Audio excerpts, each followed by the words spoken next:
Какое-то время назад, буквально 2-3 десятилетия, тематика истребителей пятого поколения была полностью монополизирована Соединенными Штатами.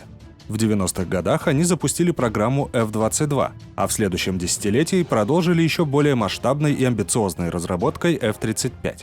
В авиационном сообществе за Раптором быстро закрепилась репутация эталона истребителя поколения номер 5. Технологии малозаметности, крейсерская бесфорсажная сверхзвуковая скорость, высокая маневренность. Это были довольно специфические требования от военно-воздушных сил США для узкоспециализированного самолета завоевания господства в воздухе. Но в умах людей стандарт истребителя пятого поколения был сформирован. И вот когда на свет появился F-35, у них случился разрыв шаблонов. Слишком многое не совпадало с ожиданиями. Вроде малозаметный, но по сравнению с F-22 кажется недостаточно. Крейсерский сверхзвук есть, но на относительно небольшой скорости и непродолжительной, а может быть и вообще его нет. Маневренность определенно хуже Раптора, и где управляемый вектор тяги? Как говаривал один классик, ваши ожидания — это ваши проблемы. Для F-35 обозначили другую роль, а потому и набор требований к нему был совершенно иной. Но это абсолютно никак не помешало продолжению дискуссий о несоответствии Лайтнинга вымышленным канонам. Вслед за Соединенными Штатами в неформальную гонку за пятым поколением ввязалась Россия. Т-50, которому позднее присвоили обозначение Су-57, разрабатывался как многоцелевой истребитель, созданный и для завоевания господства в воздухе, и для ударов по наземным и надводным целям. Условно его можно считать ответом на американский Раптор. Именно с ним чаще всего сравнивают российский самолет. Пока его нет на вооружении, но свою порцию критики он, само собой, тоже получил. Больше всего говорят о недостаточной малозаметности, о том, что пока нет специально для него изготовленного двигателя, а еще сомневаются и в возможностях бортового радиоэлектронного оборудования. Но несмотря на жесткую критику, есть вполне разумное мнение о том, что со временем Су-57 станет очень грозной боеспособной техникой. Предыдущий многолетний опыт КБ Сухого тому подтверждение. В общем и целом, Соединенные Штаты и Россия, а до того Советский Союз, признанные лидеры в военном авиастроении, и абсолютно неудивительно, что они первые запустили свои программы по созданию истребителей пятого поколения. Но каково было удивление мировой авиационной общественности, когда вслед за ними в эту гонку ввязался Китай. Негодованию всевозможных экспертов, заслуженных ветеранов и пишущих журналистов не было предела, и общий тон был примерно такой. Да куда они лезут? Всю дорогу закупали советскую и российскую технику или строили их копии у себя на заводах и вдруг замахнулись сразу на самую вершину. Ну куда он у них полетит? Бездумно скопировали компоновку с американских и советско-российских истребителей, собрали все в один несуразный самолет и думают, что это сработает. Но прошло 10 лет, и постепенно общий уничижительный тон сменился, если и не на одобрительный и лестный, но хотя бы местами на умеренный и уважительный. За это время стало ясно, что Китай отнюдь не блефует и постепенно развивает этот проект. Каких-либо точных данных по самолету в открытом доступе очень мало. Практически всю информацию китайцы держат в строжайшем секрете и лишь изредка через местную прессу сообщают о своих успехах. 又名 J-10 卫龙是成都飞机工业集团生产装备于中国人民解放军空军的。Ну все, хватит. Примерно так они называют свой самолет, а в мире он известен под обозначением Chengdu J-20. На связи канал «Авиасмотр». Нихао. Исторически сложилось так, что военно-воздушные силы Китая на протяжении всего существования практически полностью зависели от Советского Союза, а затем и от Российской Федерации. С приходом 21 века такое положение дел практически не изменилось. Достаточно взглянуть на их парк современных истребителей четвертого поколения, имеющихся на вооружении в данный момент. В общей сложности таких самолетов около 7 сотен, и основную долю составляют боевые машины, созданные на базе знаменитого Су-27. Часть парка была закуплена напрямую у России. Это Су-30 МКК и Су-35 общим количеством 100 бортов. Остальная большая часть самолетов была изготовлена на местных предприятиях, в том числе и с использованием авионики собственного производства. Shenyang J-11 — это лицензионная копия Су-27СК, а относительно новый Shenyang J-16 является более глубокой модернизацией Су-30. У военно-морских сил есть еще около полусотни палубных J-15, разработанных на основе советского Су-33. Вся остальная доля парка истребителей четвертого поколения ВВС Китая — многофункциональные Chengdu J-10. Внутри страны об этом самолете говорят как о полностью собственной разработке, а весь остальной мир припоминает участие израильских специалистов как минимум на раннем этапе проекта. В середине 80-х годов Израиль активно вел разработку многоцелевого истребителя Лави. Но под давлением Соединенных Штатов этот проект очень быстро свернули. Считается, что через некоторое время китайской стороне была передана конструкторская документация по этому самолету, и в разработке J-10 даже принимали участие сами израильские инженеры. Поговаривают, что не обошлось и без российских специалистов. Как бы то ни было, разработка истребителя J-10 постепенно вывела авиационную промышленность Китая на новый уровень, а это означало, что со временем можно было замахнуться и на более серьезные задачи. Например, на создание совершенно нового истребителя, относимого к 5-му поколению по западной классификации. Бытовало мнение, что Китай не станет изобретать велосипед и сделает его, если и не на базе J-10, то с использованием наработок по этому самолету. Как показало время, в этом прогнозе была доля истины. В конце 2010 года появились первые фотографии нового китайского истребителя. В январе 2011 видео первого полета. Через год взлетел второй прототип, и стартовала активная фаза испытаний. А у любителей авиации началась не менее активная и увлекательная эпоха гаданий по фотографиям на тему, что же такое построили китайские авиаконструкторы и для каких задач. По небольшому количеству фото и видеоматериалов удалось понять, что новый самолет под обозначением J-20 имеет аэродинамическую схему утка с треугольным крылом и передним горизонтальным цельноповоротным оперением. В этом он подобен J-10, и специалисты Чэнду использовали проверенную схему, но на этом сходства уже и заканчиваются. На прототипе установили 2 двигателя вместо одного, а планер имел малоотражающие формы. Снижение заметности в радиолокационном диапазоне наверняка было приоритетной задачей. Также сходу нашлись компоновки и решения, которые применялись на уже существующих истребителях других стран. Носовая часть самолета с беспереплетным фонарем кабины и размещение отсеков для вооружения были максимально похожи на таковые у F-22. Воздухозаборники подобной конструкции применялись на F-35, а 2 цельноповоротных киля имелись на российском Т-50. Вершиной очевидно популярной концепции, что Китай опять все у всех скопировал, стало предположение о том, какой именно самолет был отправной точкой для китайского «Черного дракона». Это было несложно. Разумеется, МиГ-144, советско-российский опытный прототип истребителя, построенный в единственном экземпляре. Его можно своими глазами посмотреть на авиасалоне «Макс». Аэродинамическая схема «Утка», треугольное крыло большой площади, 2 близкорасположенных двигателя и 2 разнесенных киля с подфюзеляжными гребнями. Вот вам и готовый прототип для J-20. Кажется, дело раскрыто. И вот здесь все не так однозначно, как это кажется на первый взгляд. Желание непритязательных любителей авиации назвать J-20 этакой солянкой из F-22 и МиГ-144 в общем понять можно. Но нужно ли принимать его за истину? Или лучше стоит копнуть поглубже? МиГ-144 родом из 80-х годов 20 века. В то время Соединенные Штаты и Советский Союз уже начали проработку облика новых истребителей, которые со временем пришли бы на смену боевым машинам 4-го поколения. К началу десятилетия американские военно-воздушные силы уже сформировали набор требований для перспективного самолета. Главным образом от него ждали больших крейсерских скоростей полета и высоких маневренных качеств. А потому неудивительно, что большинство эскизных проектов от ведущих авиастроительных фирм были выполнены с применением аэродинамической схемы «Утка» или «Бесхвостка». Только они позволяли максимально реализовать оба требования военных. Результаты экспериментальных проектов на вроде «Хаймат» показали, что подобные самолеты могли иметь невиданные для того времени маневренные характеристики, причем на очень большом диапазоне скоростей. Примерно так и стали выглядеть истребители 5-го поколения, если бы не появился уникальный для своего времени Lockheed F-117. Идея малозаметности прочно захватила умы американских военных. Они справедливо посчитали, что возможность более позднего обнаружения на экранах радаров повышала живучесть самолета и расширяла его тактические качества. Результат не заставил себя долго ждать. Требования для перспективного истребителя переиграли, об утках быстро забыли, и самолеты в итоге получились совсем другими. На решающие испытания вышли прототипы YF-22 и YF-23. Таким образом, в Соединенных Штатах идея малозаметности взяла верх над идеей сверхманевренности и высоких скоростей. В Советском Союзе случилось ровно наоборот, и воплощением этих идей стал проект МиГ-144, история которого, впрочем, оказалась коротка и бесславна.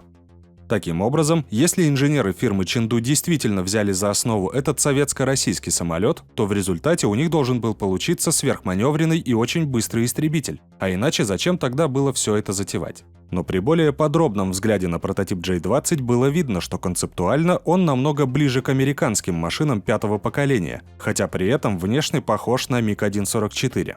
У китайской машины имелась ярко выраженная интегральная компоновка с несущим фюзеляжем, чего не было у российского прототипа. Очевидно, что J-20 построили с широким применением технологии малозаметности.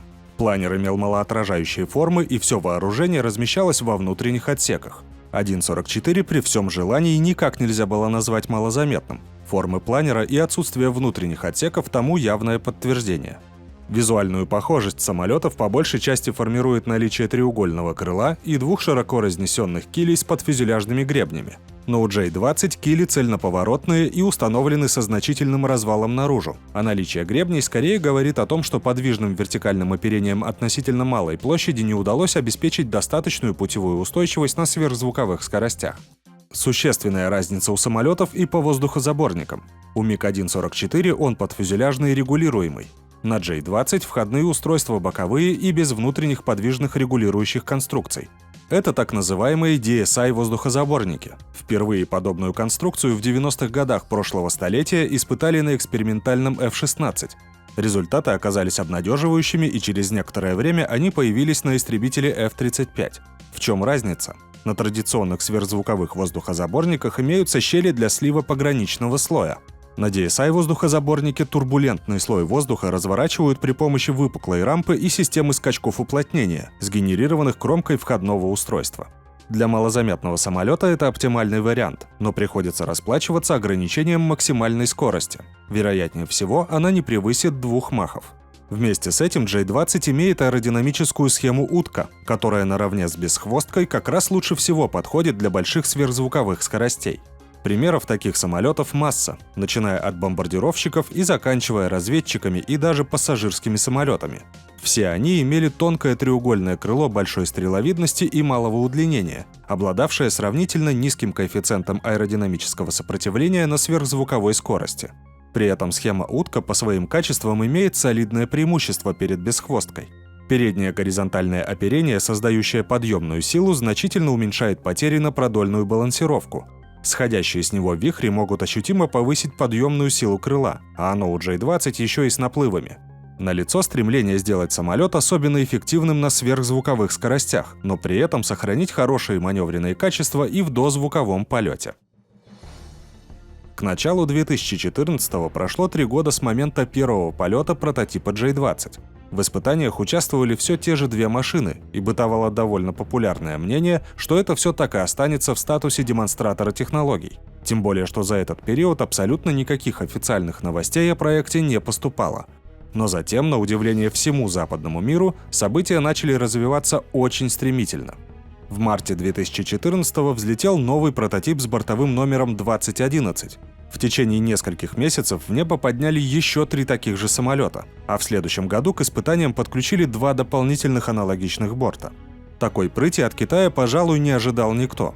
Например, в тех же Соединенных Штатах с момента испытаний YF-22 до первого полета предсерийного F-22 прошло целых 7 лет. Столько же времени понадобилось для принятия истребителя на вооружение.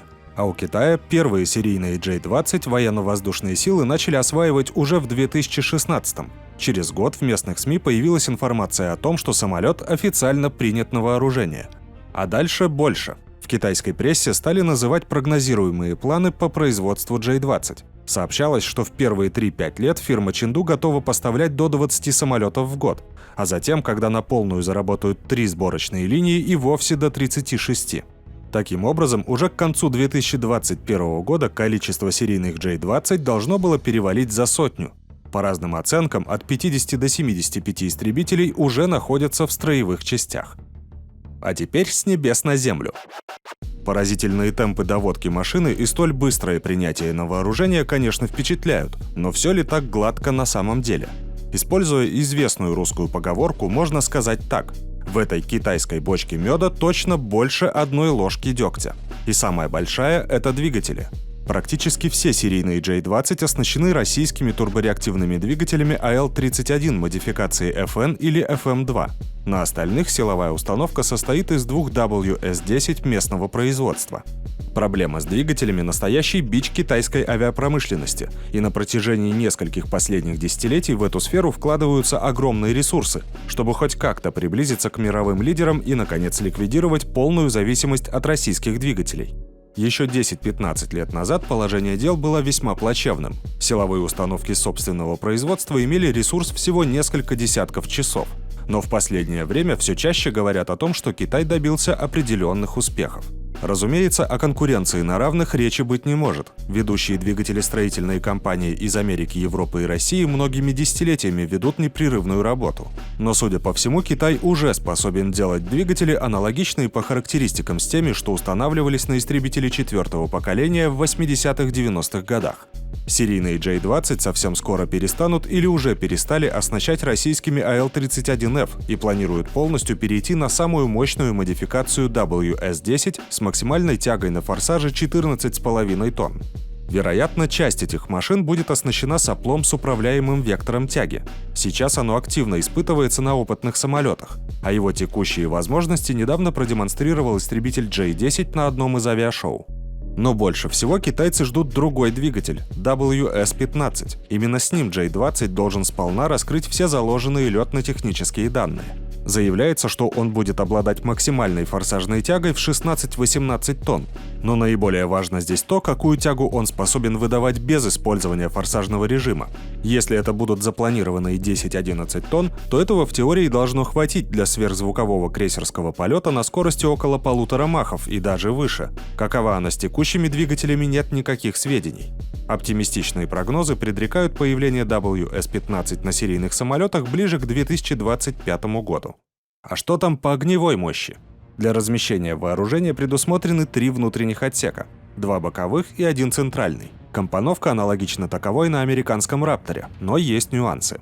В основном отсеке могут разместиться до 4 ракет класса «Воздух-воздух» средней и большой дальности, обе с активным радиолокационным наведением.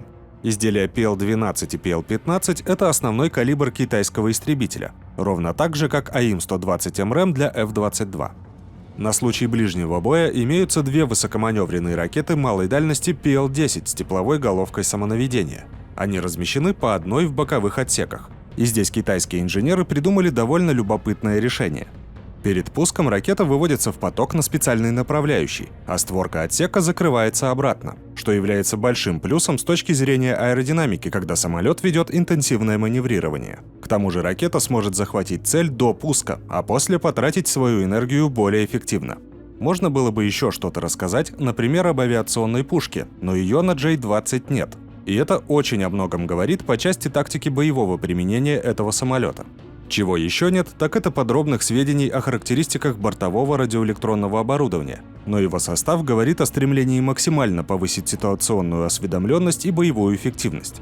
На J-20 установлена радиолокационная станция с активной фазированной антенной решеткой, и в дополнение к ней имеется вспомогательная РЛС бокового обзора. Истребитель оборудован электронно-оптической системой слежения кругового наблюдения. Она позволяет отслеживать воздушные и наземные цели, пуски ракет, а также при ее помощи обеспечивается ночное видение.